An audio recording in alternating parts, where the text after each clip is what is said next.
I was just minding my own business in the convenience store when suddenly a hooded guy jumped to the cashier and pulled out a gun. "Give me some cash, all of it, now!" Everyone started to panic, except me. I'd actually been waiting for this moment. "Hey, idiot!" Everyone gasped as the robber turned to me. I walked up to him slowly, removing my jacket. "It's so hot in here, don't you think?" "Back off, sweetheart, I have a gun." "Not anymore." I lunged forward, twisting his wrist in one smooth motion. The gun fell to the floor, and he tried to dive for it, but I immediately locked him in a tight grip and pinned him to the ground. "It's jail time, baby." And that's how you catch a criminal. Hi, my name is Artemis, and I've always wanted to become a detective, just like my dad. As the robber was being arrested, someone approached me with a proud smile on his face, my favorite police detective, Louis. I'd met him during a summer program for aspiring detectives last year, and we'd kept in touch. "You're really something else, kid." "Kid? You're only 5 years older than me," I protested. He chuckled. "Still, you did great. If you're free tonight, want to have dinner with me?" My heart pounded. Would he finally confess his feelings? The anticipation was killing me. At dinner, he looked at me seriously. "I know you've been waiting for this moment too." "You bet I have." "Good. We have a big case and I need your help."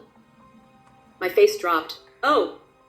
It's a smuggling case. The suspect is Alexander Wright, a billionaire. We need evidence against him."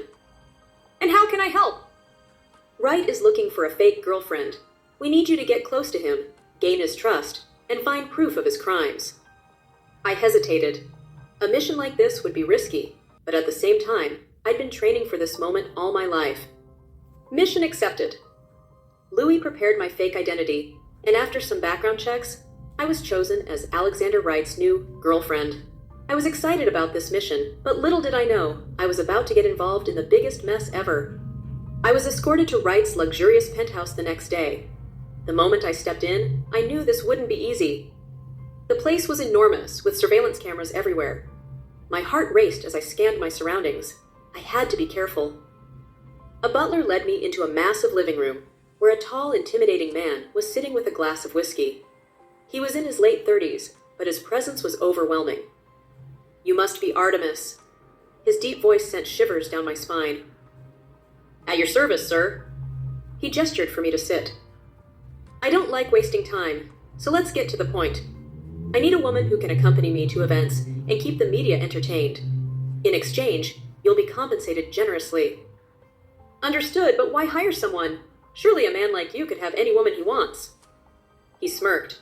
"Women get attached. I don't have time for attachments." I fought the urge to roll my eyes. "Sure, buddy." "One rule," he continued. "No real feelings. This is a business deal." "Of course, sir."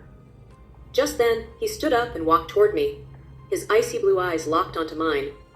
Good, because falling for me would be the worst mistake of your life. I swallowed hard. He had no idea what he was in for. The fake romance begins. Our first public appearance was at a gala.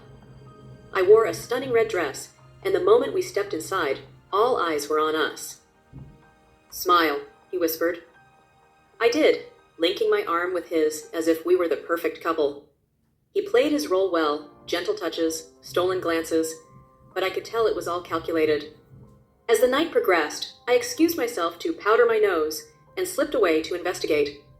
I managed to find his office, but before I could look around, a voice startled me. "Looking for something?"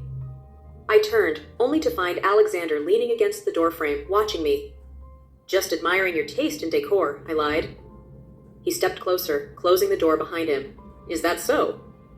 Before I could react, he pinned me against the desk. My heart pounded as his face hovered inches from mine. "You intrigue me, Artemis," he murmured. "Most women throw themselves at me, but you're different." I forced a smirk. "Maybe I just have a strong immune system." He chuckled, stepping back. "Good, keep it that way." I let out a breath as he left. This mission was going to be harder than I thought. Days turned into weeks, and I was no closer to finding proof against him. Worse, I found myself getting caught up in his world.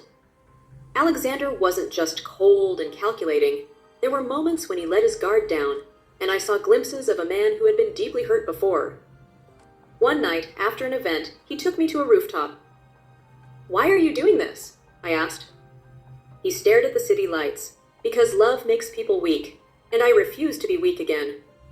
I wanted to ask more, but before I could, he turned to me. "Tell me, Artemis, do you ever think about breaking the rules?" I stiffened. "Which rules?" His eyes darkened. "The one about not falling for me." I laughed nervously. "Please, as if I'd ever fall for you." But the moment I said it, my heart betrayed me. I had to finish my mission before I lost myself completely. I finally found the proof Lewis needed, a hidden ledger in Alexander's office detailing smuggling operations. But just as I was about to leave, I heard his voice. "I trusted you, Artemis."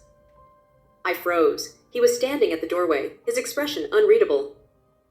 "This was all a lie, was it?" My throat went dry. I had no choice. He let out a bitter laugh. "Of course you didn't. Everyone in my life either betrays me or leaves me." Before I could respond, sirens blared outside. The police had arrived. Alexander turned to me one last time. I hope it was worth it. Then he was gone. Alexander was arrested, but something felt off. When I met Lewis, he looked grim. "Artemis, the case is more complicated than we thought. Alexander was framed."